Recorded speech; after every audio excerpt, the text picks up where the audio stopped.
কেদারনাথ যাওয়ার লাইন, ওই যে ওখানে স্ক্যান করে নিতে হচ্ছে, ওই জায়গাটায় ওপরে ওই জায়গাটায় স্ক্যান করাতে হচ্ছে। এই যে লাইন নিচ থেকে আসছে। গৌরীকুণ্ড থেকে বেরিয়ে প্রথমে জঙ্গল চট্টি, তারপরে ভীমবলি, তারপরে লিঞ্চলি লোয়ার এবং আপার, তারপরে বেস ক্যাম্প এবং তারপর কেদারনাথ। কেদারনাথের যাত্রা যারা শর্টকাটে করবেন বলে ভাবছেন যে 22 কিলোমিটার বা 16 কিলোমিটার, লিঞ্চলি অবধি এখনও পর্যন্ত কোনো ধরনের কোনো শর্টকাট নেই। নমঃ পার্বতী পতে হর হর মহাদেব।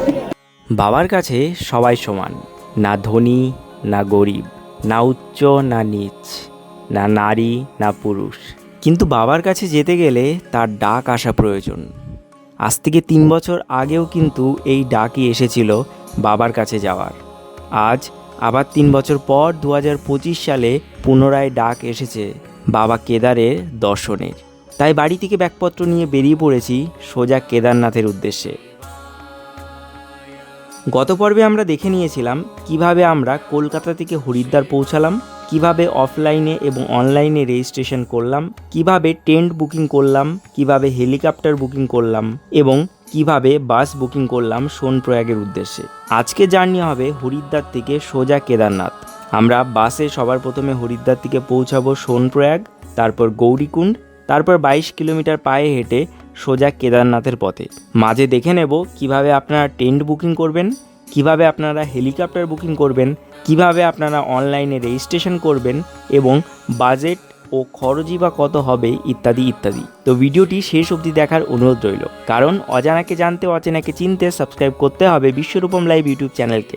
আমি কৌশিক, আপনাদের ভ্রমণ বন্ধু, সারা বিশ্বকে এনে দেব আপনার হাতের মুঠোতে। তো চলুন দেরি না করে আজকের ভিডিওটি শুরু করা যাক। আমরা গতকাল হরিদ্বারে এসে পৌঁছেছি এবং ডে 2তে ভোর ভোর গিয়ে লাইনে দাঁড়িয়েছিলাম অফলাইন রেজিস্ট্রেশন কাউন্টারে। সেখান থেকে 7:30টার মধ্যেই কিন্তু আমরা আমাদের রেজিস্ট্রেশন কার্ড পেয়ে যাই। সেটি নিয়ে সবার প্রথমে আমরা বাস বুকিং করি অনলাইনে এবং তারপরে গঙ্গার ঘাটে গিয়ে স্নান করে হোটেল থেকে চেক আউট করে রওনা দিই হোটেল রাহির সামনে। হরিদ্বার স্টেশন থেকে বেরিয়ে ডান হাতে সোজা হেঁটে গেলেই হোটেল রাহি পড়ে। তার সামনে থেকেই ছাড়ে কেদারনাথ ও বদ্রীনাথের বাস। কেদারনাথের বাস বলতে এখানে গৌরীকুণ্ড লেখা থাকলেও এই বাস কিন্তু যায় সীতাপুর অবধি। তো আমরা চলে আসলাম এই যে হোটেল রাহি, তার সামনে এখানে সব পরপর করে বাস দাঁড়িয়ে আছে। এখান থেকে আমাদের বাস ছাড়বে সোনপ্রয়াগের উদ্দেশ্যে। 10টার সময় ছেড়ে সন্ধ্যেবেলা 6টায় পৌঁছানোর কথা। জানি না 6টায় মনে পৌঁছাবে না, হয়তো 8টা বেজে যাবে। দেখি কটার সময় পৌঁছায়, তারপর আপনাদেরকে দেখাবো। জার্নিটা হালকা করে দেখাবো। জার্নিতে ততটা নেই যতটা জার্নি সুন্দর হবে আমাদের কেদারনাথ হাঁটার পথে। তার জন্য এই জার্নিগুলো স্কিপ বাই স্কিপই চলবে, ঠিক আছে? সঙ্গে থাকুন, দেখতে থাকুন। আজকে আমাদের বাসের টাইমিং সকাল 10টা, তবে ভোর 4টে থেকে কিন্তু এখানে বাস শুরু হয় এবং লাস্ট বাস থাকে সকাল 10টাতে। তবে মূল ভিড়ের টাইমে কিন্তু বাসের অভাব থাকে না। এছাড়াও যদি আপনারা চান যে শেয়ার গাড়িতে যাবেন তাহলে পার হেড খরচ পড়বে 1000 টাকা করে, এবং সুইফট ডিজায়ার গাড়ি যদি ভাড়া নেন ন্যূনতম 5 থেকে 6 দিনের জন্য, সেক্ষেত্রে পার ডে খরচ পড়বে 3500 টাকা করে। তো এটা আমাদের বাস, এটা ছাড়বে 10টার সময়। এই যে আমাদের সিট 7, 8 এবং এই সাইডে 9, 10 এবং ওপরে লাগেজ রাখার জায়গা আছে, কিন্তু জায়গাটা ছোট মনে হচ্ছে। এবং শুনলাম আমাদের যে বড় লাগেজ আছে সেটার ডিক্কিতে রাখার জায়গাও আছে। হ্যাঁ, তো এটা ছাড়বে 10টার সময়। আমরা 9:30টার সময় চলে এসেছি অলরেডি, আর কেউ আসেনি এখনও পর্যন্ত। হ্যাঁ, এবং এই সিটগুলো মনে হচ্ছে ভালো সিট এবং পুশব্যাক সিট, ঠিক আছে? এই যে পুশব্যাকের ব্যবস্থা আছে। 600 টাকার সিট রেড বাসে 750 দিয়ে বুক করলাম। আর সেটা নিয়ে সমস্যা নেই, আমি বলে রাখছি যে আপনারা কিন্তু এখানে GMOUC লিমিটেড ওখানে আসলেও আপনার কমে হয়ে যাবে 600 টাকাতে, বা TMOUC ওখানে আসলেও 600 টাকার বিনিময়ে হয়ে যাবে। নমঃ পার্বতী পতে বলো হর হর মহাদেব। আমাদের যাত্রা শুরু হলো সোনপ্রয়াগের উদ্দেশ্যে। সেখান থেকে যাব আমরা কেদারনাথ। এখন বাজে সকাল 10টা। বাস আপাতত ভরেনি, খালি আছে। তো যাত্রা শুরু করলাম জয় শ্রী কেদার বলে। চলুন। হরিদ্বারের রাস্তার পাশে বেশ সুন্দরভাবে পেন্টিংস করা আছে। হরিদ্বার থেকে সবার প্রথমে আমরা 25 কিলোমিটার দূরে পৌঁছাবো ঋষিকেশ। ওয়েদার কিন্তু এখন একটু নরম, মানে মেঘলা করেছে, হালকা ঠান্ডা হাওয়া দিচ্ছে, মানে ভালোই লাগছে, দারুণ লাগছে। মানে অতটা গরম নেই হরিদ্বারে। হরিদ্বারে বেসিক্যালি গরম থাকে, অতটা গরম নেই। তবে ওপরে গিয়ে যদি এরকম হয়, মানে যদি বৃষ্টি হয় তখন আবার চাপ হয়ে যাবে হাঁটা, ঠিক আছে? তো আমরা এখন হরিদ্বার দিকে এগোচ্ছি, ঋষিকেশের দিকে। হরিদ্বার থেকে ঋষিকেশের দূরত্ব 25 কিলোমিটার। ওই সময় লাগবে ঘন্টাখানেক মতো। তো এখন এখন বাজে 10:50, আমরা 50 মিনিটের মধ্যে এসে পৌঁছালাম ঋষিকেশে। এখান থেকে দুজন কিন্তু উঠলেন ফরেনার, ওনারা কোথায় যাচ্ছেন আমি জানি না, তবে এই যে উঠলেন। তো আমরা ঋষিকেশ থেকে এগোচ্ছি দেবপ্রয়াগ হয়ে, রুদ্রপ্রয়াগ হয়ে, গুপ্তকাশী হয়ে আমরা গৌরীকুণ্ড না মানে সোনপ্রয়াগ বেসিক্যালি। তারপরে আমরা যদি পারি, আমরা যদি আগে পৌঁছে যাই তাহলে আজকে রাত্রেবেলা আমরা গৌরীকুণ্ড পৌঁছে যাবো, আর যদি না পারি তাহলে সোনপ্রয়াগেই থাকবো। ঠিক আছে, তো 1 ঘন্টার জার্নি আমাদের কমপ্লিট হলো। রাস্তা দুর্দান্ত এবং ওয়েদারও দুর্দান্ত, ঠিক আছে, মানে বলার মতো নয়, দারুণ দারুণ। ঋষিকেশ থেকে দেবপ্রয়াগের দূরত্ব 71 কিলোমিটার। এটি পড়ে তেহুরি গাড়োয়াল ডিস্ট্রিক্টে। ঋষিকেশ থেকে আরও 20 কিলোমিটার সামনে এগিয়ে এসে এই প্রথম জ্যাম আমরা পেলাম। এখানে পাহাড়ের ক্লিপটা দেখুন, দারুণ সুন্দর, কিন্তু জ্যাম রয়েছে, সামনে কাজ চলছে। ঠিক আছে, এখানে অনেকে নামছে, দাঁড়াচ্ছে, আমাদের বাসও দাঁড়িয়ে আছে। তো এখন বাজে দুপুর 1টা, আমরা 3 ঘন্টা জার্নি কমপ্লিট করে 80 কিলোমিটার সামনে এগিয়ে চলে আসলাম তিনধারাতে। এক্স্যাক্টলি আজ থেকে 3 বছর আগে যখন কেদারনাথে এসেছিলাম তখন কিন্তু এই তিনধারাতে আমরা মানে সকালবেলা ব্রেকফাস্টের জন্য দাঁড়িয়েছিলাম। সকাল 7টার মধ্যে আমরা তিনধারাতে চলে এসেছিলাম। আমরা এখানে এসে একটা ধাবাতে বসলাম খাবার খাওয়ার জন্য, মানে দুপুরের লাঞ্চ করার জন্য। 120 টাকা পার প্লেট, যার মধ্যে এই তরকারিগুলো আসছে, শুধু ভাতটা আসেনি, ভাত বাদে সবই চলে এসছে। ডাল, এটা একটা কিসের তরকারি, সাম্বার টাইপের, এটা একটা কিসের তরকারি, এবং এই যে স্যালাড। তো এখান থেকে আমাদের দেবপ্রয়াগ আরও 15 কিলোমিটার। আমরা খাওয়া দাওয়া করে আবার বাসে করে রওনা দেবো দেবপ্রয়াগ হয়ে রুদ্রপ্রয়াগ, তারপর সোনপ্রয়াগ। ঠিক আছে, চলুন তাহলে। রাস্তায় খাওয়া দাওয়া সেরে আমরা সামনের দিকে এগোলাম। দেখতে দেখতে চলে আসলো অলকানন্দা ও ভাগীরথীর মিলনস্থল, যেটি মিলে তৈরি হয়েছে গঙ্গা নদী। এটিকে বলে দেবপ্রয়াগ। 96 কিলোমিটার যাত্রা কমপ্লিট করে আমরা চলে আসলাম দেবপ্রয়াগে। এখানে ভাগীরথী এবং অলকানন্দা নদী একসাথে মিলেছে। এখন বাজে 2টো, আমরা দেবপ্রয়াগে এসে পৌঁছালাম। এখানে যদি শেয়ারিংয়ে আসেন বা পার্সোনাল ক্যাব বুক করে আসেন তাহলে আপনার এখানে দাঁড়াবে, এখানে আপনারা ছবি টবি তুলতে পারবেন। অলকানন্দার নদীর জল একদম পুরো নীল, এবং গঙ্গা বা ভাগীরথী নদীর জল হচ্ছে একটু ঘোলাটে টাইপের। এখানে মিলিত হয়েছে সঙ্গমস্থল, এবং মিলিত হয়ে ওটা গঙ্গা হয়ে প্রবাহিত হয়েছে এই জায়গাটা, এটা মিলনস্থল। এর জন্য এই জায়গাকে দেবপ্রয়াগ বলে। দেবপ্রয়াগ থেকে আরও 65 কিলোমিটার গেলে আসে রুদ্রপ্রয়াগ, যেখানে মিলেছে অলকানন্দা এবং মন্দাকিনী। অলকানন্দা আসছে বদ্রীনাথ থেকে এবং মন্দাকিনী আসছে কেদারনাথ থেকে। এখানে এসে মিলে অলকানন্দা হয়ে নিচে প্রবাহিত হয়েছে এবং তারপরে গিয়ে মিলেছে গঙ্গা নদীতে। এখন বাজে 4টে, আমরা এসে পৌঁছালাম রুদ্রপ্রয়াগের মেন বাজারে। আমরা এখন আছি রুদ্রপ্রয়াগে। এখানে আমরা গতবার দাঁড়িয়েছিলাম যখন আমরা যাচ্ছিলাম বদ্রীনাথ। তো এবার কেদারনাথ যাওয়ার পথে এখন বাজে 4টে, অর্থাৎ আমাদের 6 ঘন্টা জার্নি হয়ে গেছে। এখান থেকে আরও 2 ঘন্টা জার্নি হবে। ঠিক আছে, চলুন তাহলে। ঘুমিয়ে আসছিলাম, এতক্ষণ রেস্ট নিচ্ছিলাম। রুদ্রপ্রয়াগ দেখে ঘুম ভেঙে গেল। এখানেও কিন্তু অলকানন্দা এবং মন্দাকিনী একসাথে মিলিত হয়েছে এই রুদ্রপ্রয়াগে। এটা রুদ্রপ্রয়াগ ডিস্ট্রিক্টে অবস্থিত। রুদ্রপ্রয়াগ থেকে আরও 45 কিলোমিটার দূরে অবস্থিত গুপ্তকাশী, যেখান থেকে প্রতি বছর অক্ষয় তৃতীয়ার দিন কেদারনাথের ডলি রওনা হয় কেদারনাথ মন্দিরের উদ্দেশ্যে। গুপ্তকাশী থেকে কিন্তু হেলিকপ্টার সার্ভিস চালু আছে, কিন্তু এখান থেকে খরচ সব থেকে বেশি। তো এখন বাজে 5:30, আমরা এখনও সোনপ্রয়াগ থেকে 40 কিলোমিটার দূরে আছি। তো এখনও সময় লাগবে আশা করছি 2 ঘন্টা, মানে 7টা 7:30টার পরেই আমরা সোনপ্রয়াগে পৌঁছাবো। লেট হচ্ছে, অতটা স্পিডে আসে না। ভোরবেলা যে বাসগুলো আসে সেগুলো স্পিডে আসে, কিন্তু দিনের বেলাটা রাতে রাতে আসে। গিয়ে ওখানে গিয়ে হোটেল নেবো, আমাদের হোটেল বুক করা নেই। আইদার সোনপ্রয়াগে নেবো, নয়তো যদি গৌরীকুণ্ড যেতে পারি তাহলে গৌরীকুণ্ড চলে যাবো। গৌরীকুণ্ডে হোটেলে খরচ বেশি, কিন্তু সোনপ্রয়াগে খরচ কম।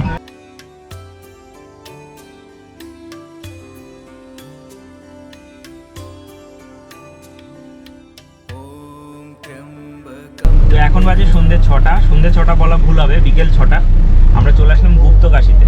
তো যারা হেলিকপ্টারে যেতে চাইছেন তারা কিন্তু গুপ্তকাশী থেকেও আপনাদের যাত্রা শুরু করতে পারেন। গুপ্তকাশী, ফাটা এবং শিরসি 3টে জায়গা থেকে হেলিকপ্টার ছাড়ে। তো এটা হচ্ছে সেই গুপ্তকাশী। গুপ্তকাশী থেকে হেলিকপ্টারে আপ অ্যান্ড ডাউন কেদারনাথ 8,352 টাকা, শিরসি থেকে 6,062 টাকা, এবং ফাটা থেকে 6060 টাকা। এবার বিভিন্ন অ্যাভিয়েশনের হেলিকপ্টার সার্ভিস আছে, আপনারা হেলি সার্ভিস heliyatra.irctc.co.in এই ওয়েবসাইটে যাবেন, গিয়ে আপনারা আপনাদের অ্যাকাউন্ট ক্রিয়েট করে ওখান থেকে বুকিং করে নিতে পারবেন। 7 তারিখে ছাড়বে, জুন মাসের 1 তারিখ থেকে 30 তারিখের হেলিকপ্টারের স্লট।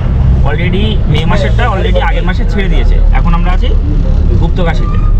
এখানেও কিন্তু গুপ্তকাশী মন্দির আছে, আপনারা চাইলে যদি গাড়ি করে আসেন তাহলে এখানে কিন্তু মানে সেই মন্দির দর্শন করতে পারেন। যেহেতু আমরা বাসে আসছি সেহেতু আপাতত ওই সমস্ত কিছুই হচ্ছে না, পরে একবার যখন বড়লোক হয়ে যাবে তখন গাড়ি নিয়ে আসবো। গুপ্তকাশীর পরে 14 কিলোমিটার দূরে আসে কিন্তু ফাটা। মূলত সবথেকে বেশি হেলিকপ্টার সার্ভিস এই ফাটাতেই অবস্থিত। আপনারা যদি হেলিকপ্টারে কেদারনাথ ঘুরতে চান তাহলে এই ফাটা থেকে কিন্তু যাত্রা শুরু করবেন। রাস্তার অপরূপ দৃশ্য, এ দৃশ্য ভুলবার নয়। বাসে আমরা যখন যাচ্ছি তখন কিছু সময় দৃশ্য দেখছি, আবার কিছু সময় ঘুমিয়ে পড়ছি, কারণ লং জার্নি আমাদের কমপ্লিট করতে হবে। যদিও 8 ঘন্টার মধ্যে আমাদের পৌঁছে যাওয়ার কথা, তবুও কিন্তু আমাদের সীতাপুর পৌঁছাতে প্রায় 9 ঘন্টা লেগে গেল। ফাটা থেকে সোনপ্রয়াগের দূরত্ব 16 কিলোমিটার এবং সীতাপুর 14 কিলোমিটার। আমরা দেখতে দেখতেই সীতাপুরে এসে পৌঁছালাম। আমরা পৌঁছালাম রামপুর। রামপুর থেকে দেখুন সীতাপুরটা কত সুন্দর লাগছে, এবং সীতাপুরের ওপরেই কিন্তু সোনপ্রয়াগ, এবং ওই দূরে দেখা যাচ্ছে গৌরীকুণ্ড। তো এখন আমরা আছি সীতাপুর পার্কিংয়ের এখানে। বাস এই অবধি, সীতাপুর অবধি, এবং আমাদের এখান থেকে হেঁটে যেতে হবে সোনপ্রয়াগ। সোনপ্রয়াগ এখান থেকে মোটামুটি আরও 2 কিলোমিটার, তারপরে আমরা গৌরীকুণ্ডের শেয়ার জিপ পাবো। দেখি আজকে রাত্রেবেলা আমরা গৌরীকুণ্ডে চলে যেতে পারি। গৌরীকুণ্ডে কিন্তু হোটেলের খরচ একটু বেশি, তবে গৌরীকুণ্ডে থাকলে আমাদের রাত্রেবেলা হাঁটতে সুবিধা হবে কাল সকালবেলা। ঠিক আছে, ঠিক আছে, চলুন তাহলে। তো এখন বাজে 7:45, আমরা নামলাম সীতাপুরে, আমাদের নামিয়ে দিল। এবার আমরা হেঁটে হেঁটে সোনপ্রয়াগের দিকে এগোচ্ছি। এখান থেকে 2 কিলোমিটার আমাদের হাঁটতে হবে, কোনো লোকাল গাড়ি এখান থেকে পাবো না। এবার আমরা আজ এখান থেকে সোনপ্রয়াগ থেকে আবার শেয়ার গাড়ি নিয়ে চলে যেতে পারি গৌরীকুণ্ডে, কারণ সোনপ্রয়াগ থেকে সকালবেলা প্রচণ্ড পরিমাণ ভিড় হয়। ঠিক আছে, সকালবেলা প্রচণ্ড পরিমাণ ভিড় হয়, লাইন লম্বা হয়। তো গৌরীকুণ্ডে চলে গেলে সেই লাইনটা দাঁড়াতে হবে না। তো তার জন্য চেষ্টা করব গৌরীকুণ্ডে চলে যাওয়ার, কিন্তু গৌরীকুণ্ডে খাওয়া দাওয়ার একটু অসুবিধা আছে, এবং রুম এবং ডরমেটরির প্রাতুল্যতা কম সোনপ্রয়াগের থেকে। ঠিক আছে, তো দেখি সোনপ্রয়াগও থাকতে পারি, আবার চেষ্টা করব গৌরীকুণ্ডে যাওয়ার। রাত্রেবেলা সারা রাত মানে 24 ঘন্টা কিন্তু ওই যে শেয়ার ক্যাব সার্ভিস, যেটা 50 টাকা করে নেয়, আগে নিত, এখন কত করে নেয় জানি না, দেখতে হবে, সেটা অ্যাভেলেবেল আছে। তো আমরা রাত্রেবেলায় আশা করছি গৌরীকুণ্ডে পৌঁছে যাবো। চলুন তাহলে, সঙ্গে থাকুন, দেখতে থাকুন। বাস কিন্তু সীতাপুর অবধি থামছে, তবে ছোট গাড়ি, টেম্পো ট্রাভেলার এগুলো কিন্তু একদম সোনপ্রয়াগ অবধি যাচ্ছে। ঠিক আছে, তো এটা আপনার চয়েস, আপনি কিসে আসবেন, বা শেয়ার গাড়ি যেগুলো আছে সেগুলো কিন্তু একদম পুরো সোনপ্রয়াগ অবধি যাচ্ছে। ঠিক আছে, এখানে অনেক হোটেল আছে, থাকার জায়গা আছে, খাওয়ার জায়গা আছে, এখানে অপশন অভাব নেই, কারণ এখানে গাড়ি পৌঁছে যায়। গৌরীকুণ্ডে একটু সমস্যা। সীতাপুর থেকে 20 মিনিটের মধ্যে হেঁটে আমরা এসে পৌঁছালাম সোনপ্রয়াগে। সোনপ্রয়াগে মানুষ গিজগিজ করছে, রাস্তায় লোক ধরার জায়গা নেই। প্রথমে আমরা ভেবেছিলাম যে গৌরীকুণ্ডে পৌঁছে যাব, কিন্তু এখানে পৌঁছাতে 8টা বেজে গেছে, তাই আজ আর গৌরীকুণ্ডে আমরা যাইনি। এখানে একটি হোটেল দেখে আমরা সেখানেই রাত্রিবাস করলাম। তো গৌরীকুণ্ডে আর গেলাম না, কারণ এইদিকে শরীরটা একটু খারাপ করেছে আমাদের একজন পার্টনারের, তার জন্য আমরা এই সোনপ্রয়াগেই থেকে গেলাম। সোনপ্রয়াগে আমরা যে হোটেলটা নিয়েছি, এটা দেখুন 4 বেডের রুম। হ্যাঁ, রুমটা খারাপ নয়, অ্যাটাচ বাথরুম, গিজার আছে, সঙ্গে ওয়েস্টার্ন কোমোড, এবং এটা নিল 1500 টাকা, এবং অনেকে এখানে 2000 টাকা 2500 টাকা চাইছে। তবে আগের বার যখন আমরা গৌরীকুণ্ডে ছিলাম 3000 টাকা যে হোটেলে ছিলাম তার থেকে অনেক গুণ বেটার, 4 জন থাকার মতো, 4 জন থাকতে পারবো আমরা। তো এটার দাম নিয়েছে 1500 টাকা, একদম বাজারের ঠিক ওপরে, যদিও একদম টপ ফ্লোরে, 4th ফ্লোরে আমরা পেয়েছি, তবুও ঠিক আছে, কোনো সমস্যা নেই। আমরা এখানে আসলাম, এবার আমরা একটু ফ্রেশ হয়ে খাওয়া দাওয়া করে নেবো। খাওয়া দাওয়া করে তারপরে আমাদের ব্যাগগুলো আজকেই ক্লক রুমে রেখে দেবো। ক্লক রুমে না রাখলে কিন্তু সমস্যা হবে, কাল সকালবেলা 3টে-4টের সময় গিয়ে লাইনে দাঁড়াতে হবে, কারণ এখান থেকে লাইনে দাঁড়িয়ে তারপরে শেয়ার গাড়িতে উঠে তারপরে আমরা রওনা দেবো কেদারনাথের উদ্দেশ্যে, আমাদের যাত্রা শুরু করব। এবার কখন সেটা হবে সেটা জানি না, তার জন্য আজ রাত্রেবেলায় ক্লক রুমে আমাদের লাগেজগুলো রেখে দিতে হবে, তার জন্য তাড়াতাড়ি এখন রেডি হয়ে নিচ্ছি। ঠিক আছে, চলুন, টাটা, বাই বাই। তো এখন আমরা আছি সোনপ্রয়াগে ক্লক রুমের সামনে। আমরা এই যে ক্লক রুম দেখতে পাচ্ছেন, এখানে প্রচুর ক্লক রুম পেয়ে যাবেন। এখানে আমাদের একটা অ্যাটাচি রাখলাম, 150 টাকা লাগলো 24 ঘন্টার জন্য, এবং সঙ্গে একটা ব্যাগ রাখলাম, 100 টাকা লাগলো, 250 টাকা 24 ঘন্টার জন্য রেখেছি। এবার তার থেকে যদি বেশি সময় হয়ে যায় তাহলে আরও সেম পয়সা লাগবে।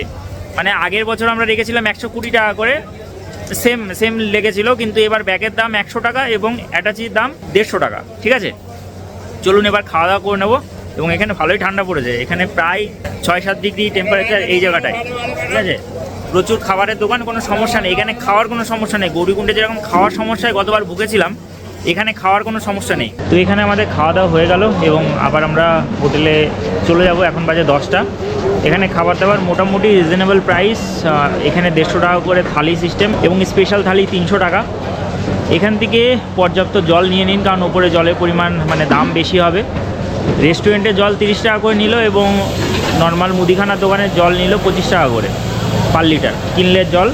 এবং আমরা কেক নিয়ে নিলাম, এই একটা কেকে 12 পিস থাকছে, 10 টাকা করে পিস, 120 টাকা। এখন এই যে খালি খালি জায়গা দেখতে পাচ্ছেন, এই খালি খালি জায়গাটা কিন্তু ভোরবেলা থাকবে না, এখান থেকে লম্বা লাইন পড়বে একদম নিচে অবধি। এবার আমাদের প্ল্যান যেরকম আছে, কেদারনাথে আমরা 2 রাত তো থাকতে পারি। 2 রাত যদি থাকি তাহলে আমরা একটু রিল্যাক্সে যাব, অত কষ্ট করে যাব না। এবং তার জন্য সোনপ্রয়াগে আমরা থেকে গেলাম। সামনে আছে থানা, যদি কোনো প্রবলেম হয় তাহলে থানায় যেতে পারেন। নাম্বার 1। নাম্বার 2 হচ্ছে এখানে একটু ভেতর দিকে গেলে আপনি কিন্তু 1000-1200 টাকাতেও রুম পেয়ে যাবেন। আমাদের রুমটা 1500 টাকা নিয়েছে 4 জনের জন্য, কিন্তু আপনি যদি একটু ভেতরে যান তাহলে 1000-1200 টাকার মধ্যে আপনি কিন্তু রুম পেয়ে যাবেন। এবং এখনও অনেক মানুষ আসছেন। ঠিক আছে, তো চলুন আমরা যাই, রুমে যাই। এবং আজকের জন্য good night, tata, bye bye. আবার দেখা হচ্ছে কাল সকালে। Day 3। Good morning from Sonprayag. এখন বাজে 3:53। লাইন ছেড়ে দিয়েছে অলরেডি। অনেক সময় ধরে রাত্রেবেলা থেকে আওয়াজ আমরা পাচ্ছিলাম। দেখুন লাইনটা দেখাচ্ছি, এই দেখুন কেদারনাথ যাওয়ার লাইন। ওই যে ওখানে স্ক্যান করে নিতে হচ্ছে, ওই জায়গাটায় ওপরে, ওই জায়গাটায় স্ক্যান করাতে হচ্ছে। এই যে লাইন নিচ থেকে আসছে, লাইনটা কিন্তু বড় হয়ে যাবে। এই যে এখানে এখন লাইন কম আছে, 2টো কাউন্টার আছে, 2টো কাউন্টারে স্ক্যান করানো হচ্ছে। আমরা এখনও রেডি হইনি, এখন আমাদের 10-15 মিনিট সময় লাগবে, একদম পাশেই। তারপরে রেডি হয়ে লাইনে গিয়ে দাঁড়াবো। ঠিক আছে, চলুন তাহলে। তো এখন বাজে 4:30। দেখুন আধ ঘন্টার মধ্যে লাইন কোথায় চলে গেছে, ওই জায়গায় চলে গেছে লাইন। অত দূর চলে গেছে, এত দূর ছিল না কিন্তু। এই যে সিঙ্গেল লাইনে এসে এখান থেকে ডবল হচ্ছে, এখান থেকে বেরিয়ে যেতে হবে সোজা। আর এইদিকে উল্টো দিকে আসতে দেবে না, পুলিশ ওখানে দাঁড়িয়ে রয়েছে। তো এখন বাজে 5:15। আমরা লাইনে এসে দাঁড়ালাম, বেশি লম্বা লাইন নয়, 150 মিটার মতো লম্বা লাইন। সেই লাইনে এসে দাঁড়ালাম। হর হর মহাদেব বলে আমাদের যাত্রা শুরু করছি কেদারনাথের উদ্দেশ্যে। যদিও এখান থেকে প্রথমে যেতে হবে গৌরীকুণ্ড। এই লাইনটা কভার করে লাইনে আমাদেরকে দেখাতে হবে আমরা যে স্ক্যান করার জন্য যে ছোট কিউআর পেয়েছি, এটা নিয়ে গিয়ে দেখাতে হবে এবং দেখালে স্ক্যান হয়ে যাবে। তারপর আমরা হেঁটে হেঁটে যাব স্ট্যান্ডের দিকে, যেখান থেকে আমাদের শেয়ার গাড়িতে যেতে হবে গৌরীকুণ্ড, এবং গৌরীকুণ্ডের দিকে হাঁটা শুরু হবে মেনলি। ঠিক আছে, তো চলুন কমেন্টে লিখে ফেলুন হর হর মহাদেব। এবার আমাদের যাত্রায় অনেক কিছুর সঙ্গে নিয়ে এসেছি, যেমন মুড়ি। এই যে মুড়ি, ছাতু, কারণ এখানে যে খাবার আমরা বাঙালিরা খেয়ে অতটা সহ্য করতে পারবো না। আমার অলরেডি পেট খারাপ হয়ে গেছে, তখন সকাল সকাল মুড়ি খাচ্ছি। তার আগে অবশ্যই গ্যাসের ওষুধ প্রয়োজনীয়। এই যে এটা দিয়ে আমাদের এখানে স্ক্যান করাতে হবে।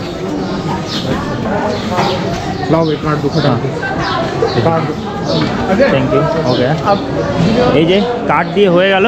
এবার আমরা অফিসিয়ালি যাত্রা শুরু করতে পারি। ঠিক আছে, চলুন হর হর মহাদেব। মাথায় রাখবেন এই স্ক্যানের মেশিন কিন্তু গৌরীকুণ্ডেও আছে। আপনি যদি সোনপ্রয়াগে রাত্রিবাস করেন তাহলে সোনপ্রয়াগ থেকে আপনাকে এই স্ক্যান করাতে হবে। আপনি যদি গৌরীকুণ্ডে রাত্রিবাস করেন তাহলে গৌরীকুণ্ডে কিন্তু এই রেজিস্ট্রেশন স্ক্যান করাতে হবে। যদিও গত বছর আমরা গৌরীকুণ্ডে ছিলাম, কিন্তু আমরা স্ক্যান না করিয়ে উপরে উঠে গেছিলাম, কারণ তখন এত কড়াকড়ি ছিল না। কিন্তু এবছর কড়াকড়ির পরিমাণ কিন্তু বেশি, তো অবশ্যই আপনাকে স্ক্যান করিয়েই উপরে উঠতে হবে, নাহলে উপরে গেলে কিন্তু আপনি টোকেন পাবেন না, আর টোকেন না পেলে আপনি কিন্তু দর্শন করতে পারবেন না। কেদারনাথে যাওয়ার আগে কিন্তু লাঠি নিতে ভুলবেন না, এগুলো 40 টাকা করে। আমরা সোনপ্রয়াগ থেকে নিয়ে নিচ্ছি এরকম লাঠি কিন্তু উঠতে পারবেন না। আমরা স্ক্যান করিয়ে লাঠি নিয়ে হাঁটা শুরু করলাম গৌরীকুণ্ডের উদ্দেশ্যে। সোনপ্রয়াগের যে শেয়ার গাড়ির স্ট্যান্ড, সেটির দূরত্ব কিন্তু প্রায় 1 কিলোমিটার। এই সকাল 1 কিলোমিটার হেঁটে আমরা স্ট্যান্ডের কাছে এসে পৌঁছালাম। আমাদের মোটামুটি লাইনে দাঁড়াতে হলো 10 মিনিট। 10 মিনিটের মধ্যেই আমাদের স্ক্যান হয়ে গেল এবং আমরা হাঁটা শুরু করেছি। তো সোশ্যাল মিডিয়াতে যে দেখাবে যে ঘন্টার পর ঘন্টা লাইনে দাঁড়াতে হচ্ছে সোনপ্রয়াগে, ওরকম কোনো ব্যাপার নেই। একটু সকাল সকাল আসলে মানে 3:30 4টে বা 5টার সময় আসলেও আপনার কিন্তু 10 মিনিটের মধ্যেও স্ক্যান হয়ে যেতে পারে আপনার রেজিস্ট্রেশন। যেরকম আমরা 5টার সময় দাঁড়িয়েও 10 মিনিটের মধ্যে আমাদের স্ক্যান হয়ে আমরা হেঁটে হেঁটে এগোচ্ছি। এবার উপরে কি হবে সেটা এখন বর্তমানে জানা নেই, কারণ উপরে না গেলে বোঝা যাবে না, কিন্তু নিচের আপডেট এটাই। কিন্তু আপনি যদি সকাল 7টার সময় বা 8টার সময় দাঁড়ান তো তখন তো ভিড় হবেই, তখন ভিড় হওয়াটাই স্বাভাবিক। ঠিক আছে, এই যে গাড়ি, এই দেখুন। এবং এখান থেকে একটি শেয়ার জিপে চড়ে আমরা রওনা দিলাম গৌরীকুণ্ডের দিকে। এখান থেকে গৌরীকুণ্ডের দূরত্ব 6 কিলোমিটার। শেয়ার জিপে ভাড়া পড়লো 50 টাকা করে। আজ থেকে 3 বছর আগেও কিন্তু এই 50 টাকায় ভাড়া ছিল। আমরা মোটামুটি 15 থেকে 20 মিনিটের মধ্যে গৌরীকুণ্ডে এসে পৌঁছালাম। তো এখন বাজে 6:30, রাস্তায় প্রচণ্ড জ্যাম, তাই পার্কিংয়ে একটু আগে আমাদের দাঁড় করিয়ে দিয়েছে। এবার আমরা এখান থেকে হাঁটা শুরু করেছি গৌরীকুণ্ড মার্কেটের দিকে, এবং মার্কেট থেকে তারপর আমাদের যাত্রা শুরু হবে। नहीं चाहिए ब्लॉगर के लिए तो इस स्पेशल डिस्काउंट कर दिया हम लोग। हाँ ठीक है थैंक यू। तो पिट्ठूতেও আপনারা চাইলে যেতে পারেন। पिट्ठू में कितना का खेले थे? हाँ जी, पिट्ठू में कितना का खेले थे? मिनिमम टू मैक्सिमम होता है रेंज। बोलो आप बोलिए। मिनिमम सुनना है मैक्सिमम? बोलिए बोलिए, दोनों बोलिए। हाँ, अब देखो जी ऐसा है था, बैग वैग का तो मिनिमम हाँ। 2000 से स्टार्ट है, हाँ। लास्ट है 4,500-5,000 तक पहुँचता अगर आदमी जाता है तो है। आदमी जाएगा तो 5 से स्टार्ट है, हाँ। लास्ट में 12 में एंडिंग कर देंगे। अच्छा अच्छा अब पालकी में तो 7 से स्टार्ट है, लास्ट 15 में एंड हो जाएगा। 15 क्या 20 में एंड होगा शायद। अच्छा, बार्गेनिंग उसके ऊपर बोलना चैनल का नाम सब्सक्राइब कर दूंगा और क्या है। विश्वरूपम। विश्वरूपम। হ্যাঁ, থ্যাংক ইউ। তো শুনে নিলেন পিট্ঠুতে করে যাওয়ার জন্য কত কী খরচ হবে, বাস্কেটে করে, পিট্ঠু বলে বাস্কেটও বলে। তো চলুন আমরা এবার হেঁটে হেঁটে যাই গৌরীকুণ্ডের দিকে। ওই উপরে গৌরীকুণ্ড, ওই যে উপরে।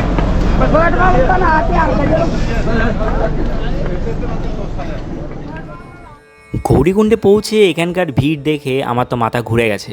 এত ভিড়ের মধ্যে আমরা কিভাবে ওপরে পৌঁছাবো? কিন্তু এই 22 কিলোমিটার জার্নি আমার করতে হবে পায়ে হেঁটে। কিভাবে এই জার্নি কমপ্লিট করলাম সেটি থাকবে আমাদের পরবর্তী ভিডিওতে, তো সেই ভিডিওটি অবশ্যই দেখে নিতে ভুলবেন না। আজকে আমরা হরিদ্বার থেকে জার্নি করে এসে পৌঁছালাম একদম গৌরীকুণ্ডের যাত্রা শুরুর দোরগোড়ায়। আগামী পর্বে আমরা দেখে নেব এই 22 কিলোমিটার জার্নি কোথায় কিভাবে শর্টকাটে যাবেন, কোন পথে এগোলে আপনার সুবিধা হবে, ইত্যাদি ইত্যাদি। তো পরবর্তী ভিডিওগুলি অবশ্যই দেখতে ভুলবেন না। আজকের ভিডিও কেমন লাগলো অবশ্যই কমেন্টে জানান। কমেন্টে লিখে ফেলুন হর হর মহাদেব। চ্যানেলে নতুন হয়ে থাকলে অবশ্যই চ্যানেলটিকে সাবস্ক্রাইব করে পাশে বেল আইকনটি হিট করে অল নোটিফিকেশন ক্লিক করে রাখতে ভুলবেন না। আপনি চাইলে আমাকে ইনস্টাগ্রাম ও ফেসবুকও ফলো করে রাখতে পারেন। তো ভালো থাকুন, সুস্থ থাকুন, ঘুরতে থাকুন, বিন্দাস থাকুন। Thank you for watching and bye. দেখা হচ্ছে আমাদের পরবর্তী ভিডিওতে। ততক্ষণ স্টে সেফ, স্টে হেলদি। জয় হিন্দ, বন্দে মাতরম, ভারত মাতা কি জয়।